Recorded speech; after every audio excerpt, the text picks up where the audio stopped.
अस्सलामु अलैकुम वरहमतुल्लाहि वबरकातुह।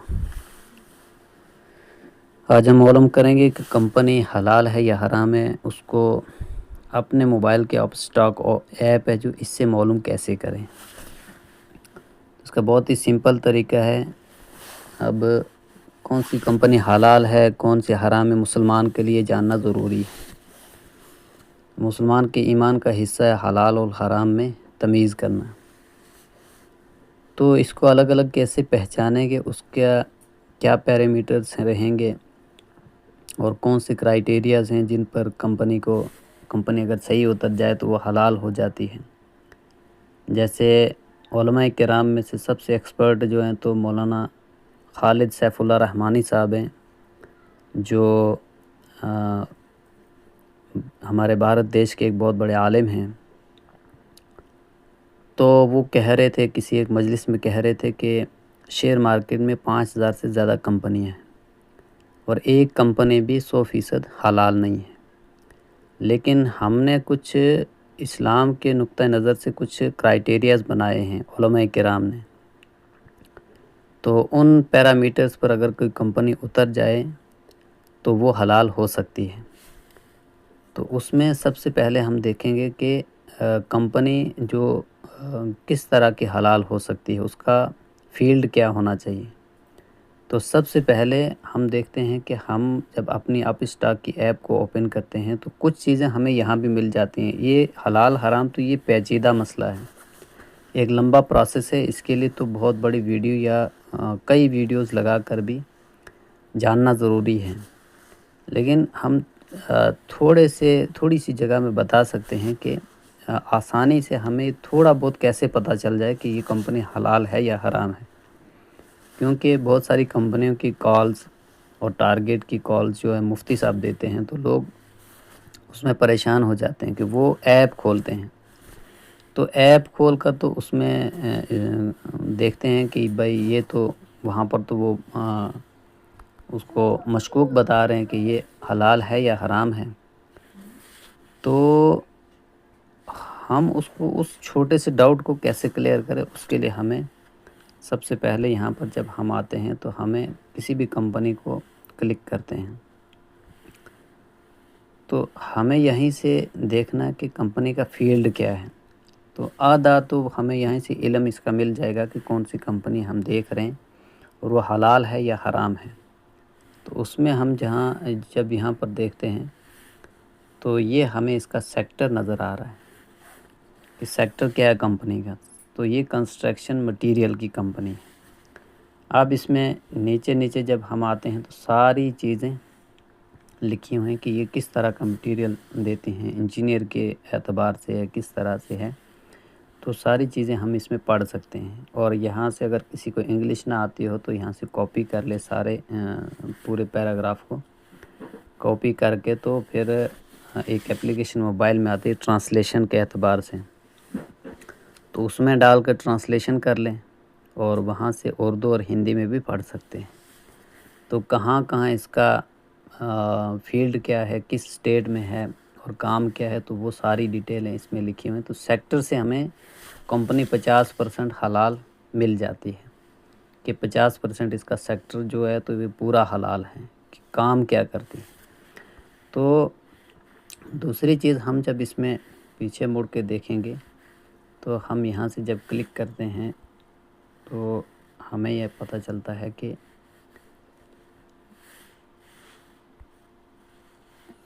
कंपनियों के 3 तरह के सेक्टर होते हैं। उसमें पहला जो सेक्टर होता है तो वो निफ्टी की कंपनियां होती हैं, निफ्टी 50 होती है। उसके बाद बैंक निफ्टी है। तो बैंक निफ्टी ऐसे है कि उसमें तो सारा कारोबार ही हमारे इस्लाम के मुखालिफ होता है, तो वो तो हम बिल्कुल भी नहीं कर सकते हैं। तीसरी चीज़ जो होती है, तो तीसरा सेक्टर जो होता है तो वो फाइनेंस के एतबार से इंश्योरेंस कंपनियां सारी की सारी उसकी अलग से एक लिस्ट बनी हुई।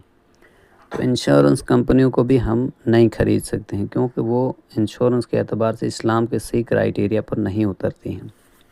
तो बैंक को भी हमने रिजेक्ट कर देना है। बैंकिंग में भी नहीं कर सकते और फाइनेंस में भी नहीं कर सकते।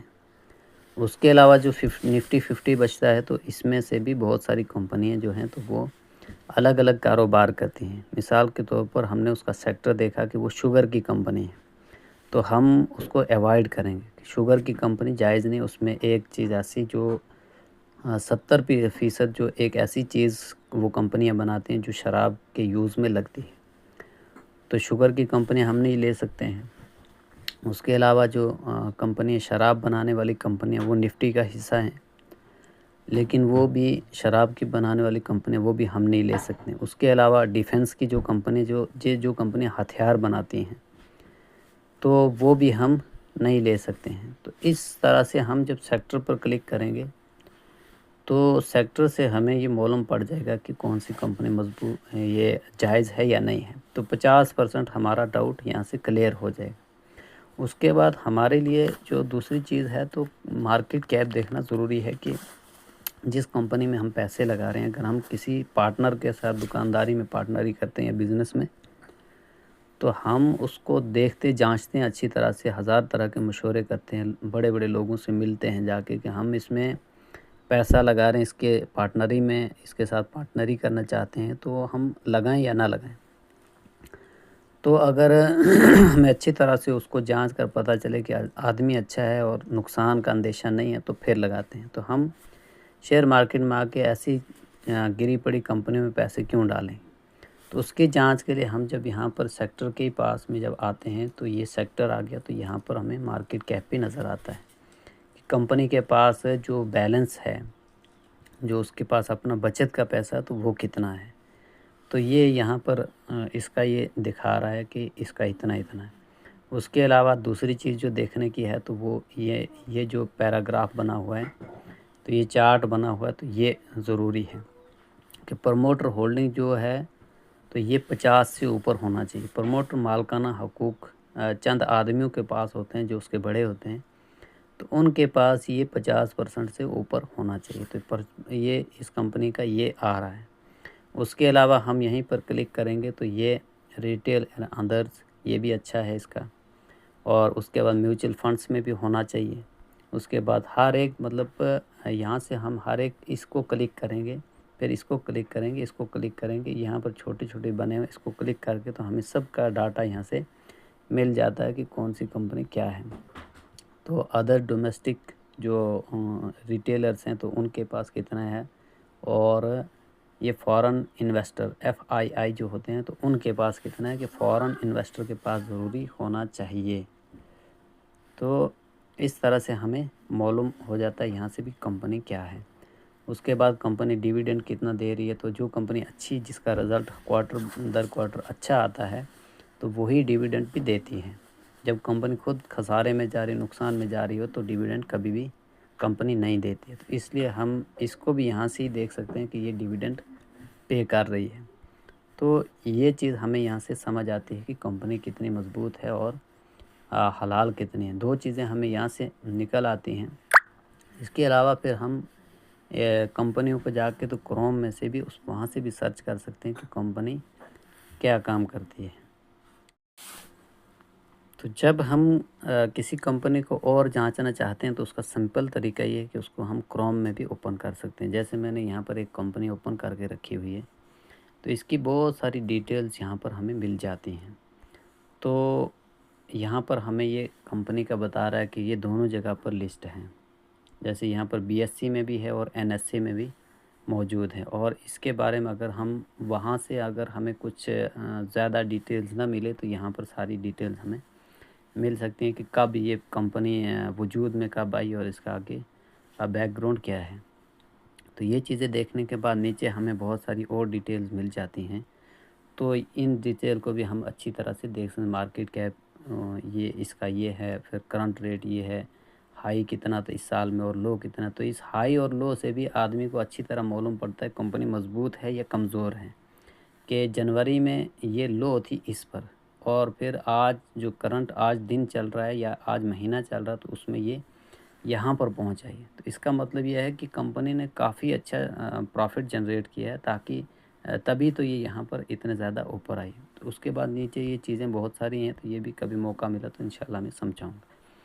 उसके बाद हम नीचे आते जाएंगे तो हमें यहाँ पर ये चीज़ बहुत ज़रूरी इम्पॉर्टेंट चीज़ है।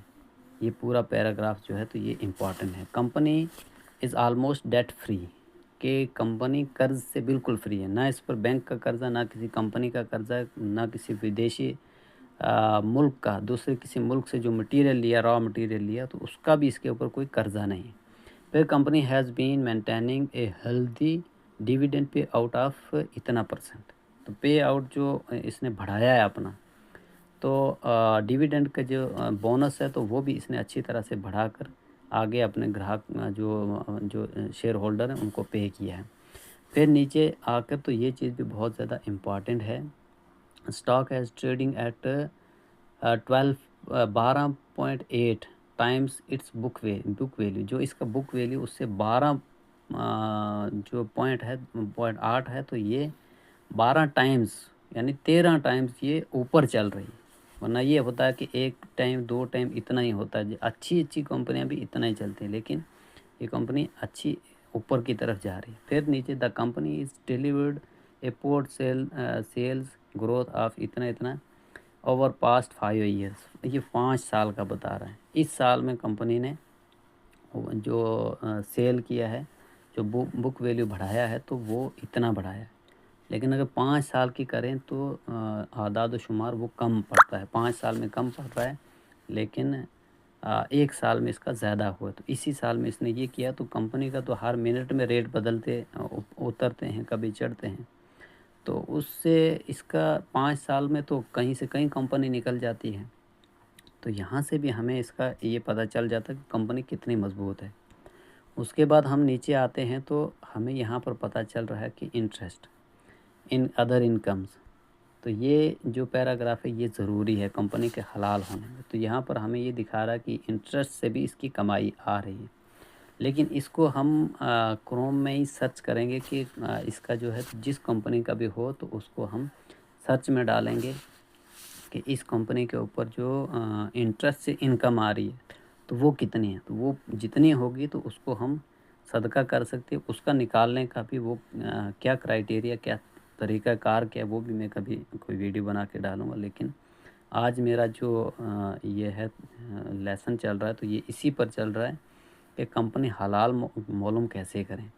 तो उसमें वेरी सिंपल तरीका है कि सबसे पहले मैंने पहले भी बताया कि सबसे पहले जो बात है तो वो ये करनी है कि बैंक निफ्टी के करीब भी नहीं जाना है। फाइनेंस निफ्टी है तो फिन निफ्टी जिसको कहते हैं उसके बिल्कुल करीब नहीं जाना। फिर निफ्टी की जो कंपनियां हैं उसमें शराब की कंपनी है और शुगर की कंपनियां हैं। उसके अलावा सूदी कारोबार पर कोई और कंपनी अगर है तो उसके बिल्कुल करीब नहीं जाना। वो सेक्टर मैंने बता दिया कि आप स्टॉक की जो पर्पल कलर की ऐप है उसमें समरी में क्लिक करेंगे, नीचे स्क्रॉल करेंगे तो वहाँ उसका सेक्टर हमें नज़र आता है। तो वहाँ से भी मालूम कर सकते हैं। फिर जो इंटरेस्ट है तो ये मेन चीज़ होती है। तो इंटरेस्ट को यहाँ से हम देखें और ये फिर क्रोम में सर्च करेंगे कि इस कंपनी जो जो भी कंपनी उस पर इनकम जो है तो इंटरेस्ट से कितनी है।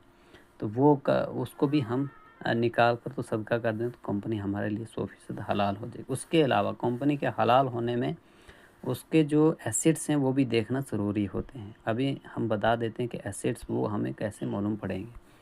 तो यहाँ पर जब हम कंपनी को फंडामेंटल्स पर क्लिक करते हैं तो यहाँ हमें ये चीज़ भी दिखाई देती है कि कंपनी जो है तो वो ग्रोथ कर रही है या कमज़ोर हो रही है। तो ये इसका ग्रोथ चल रहा है। ये ऊपर की तरफ इसके जो एक एक ऊपर ऊपर ऊपर जा रहे हैं। तो इससे हमें पता चलता है कि कंपनी की सेल्स जो हैं तो ये प्रॉफिट वगैरह है तो वो अच्छा हो रहा है। ये देखो यहाँ पर भी कंपनी अच्छा बता रही है। तो यहाँ पर हमें नीचे आके पता चलता है, इसमें हम देख सकते हैं। ये क्रोम से भी निकल सकता है लेकिन यहाँ से भी इसमें ये दिया हुआ। अब थोड़ा हम इसको स्क्रॉल करके नीचे आते हैं तो हमें यहाँ पर बता रहा है कि टोटल एसेट्स। तो एसेट्स वो होते हैं कि जो कंपनी के ऊपर मशीनरी है, लेबर्स है और उसके जो ऑफिसेज हैं और कितनी फैक्ट्रियाँ हैं, कहाँ कहाँ पर इसका काम चल रहा है, वो उसको कहते हैं टोटल एसेट्स। और फिर उस कंपनी को वो जो मशीनरी है और लेबर्स है और जो जो चीज़ें उसके पास मौजूद हैं काम करने के एतबार से, उसको लाइबिलिटीज़ कहते हैं। ज़रूरत कितनी पड़ती है। तो ऊपर अब पैराग्राफ ये बने हुए हैं यहाँ पर कि मार्च 2024 में उसका क्या हिसाब किताब रहा ये यहाँ पर बता रहा है कि इसका जो हमने नीचे देखा कि जो ग्रीन कलर का वो लाइबिलिटीज़ है, मतलब ज़रूरत कितनी पड़ी इसको, इतनी ज़रूरत पड़ी, लेकिन मौजूद कितना था इसके पास, मौजूद ये था इसके पास, यानी मौजूद उसके पास कई ज़्यादा और उसको ज़रूरत बहुत थोड़ी पड़ी। मार्च 2023 का भी ये, 22 का भी यही, और 2021 का भी इसी तरह से रहा कि एसेट जो हैं, लाइबिलिटीज़ जो हैं, तो वो मतलब ज़रूरतें कम पड़ रही हैं, उसके पास मौजूद जो है तो सामान ज़्यादा है। तो यहाँ से भी हमें इसका पता चलता है कि फंडामेंटली ये कंपनी कितनी मज़बूत है। इसमें बहुत सारी नीचे इसमें भी डिटेल्स वगैरह दी हुई होती हैं, जैसे ये एबिटा है। तो एबिटा क्या होता है इस पर भी कभी हम डिस्कस करेंगे। फ़िलहाल आज के लिए इतना ही। तो ये सिंपल तरीका है, और इसके अलावा भी कुछ चीज़ें ऐसी होती हैं कि हम उनको भी जांच सकते हैं, लेकिन वो हमें क्रोम से ही पता चलेगा कि वो कौन सी चीज़ें देखनी होती हैं। तो वीडियो लंबी हो जाएगी, डिटेल ज़्यादा चली जाती हैं, तो इसलिए आज के लिए इतना ही काफ़ी है। तो आइंदा कभी और किसी साथी को भी अगर कोई भी कुछ भी प्रॉब्लम हो कि कुछ बात समझ ना आए, तो वो कमेंट में लिख दे, या ईमेल हमारा जो है तो वो हम डालते रहते हैं, तो ईमेल कर दे हमें कि कौन सी चीज़ में प्रॉब्लम आ रही है, तो हम उसी चीज़ के ऊपर वीडियो बना के डिस्कस करेंगे। तो लेते हैं इजाज़त। अस्सलामु अलैकुम वरहमतुल्लाहि वबरकातुहू।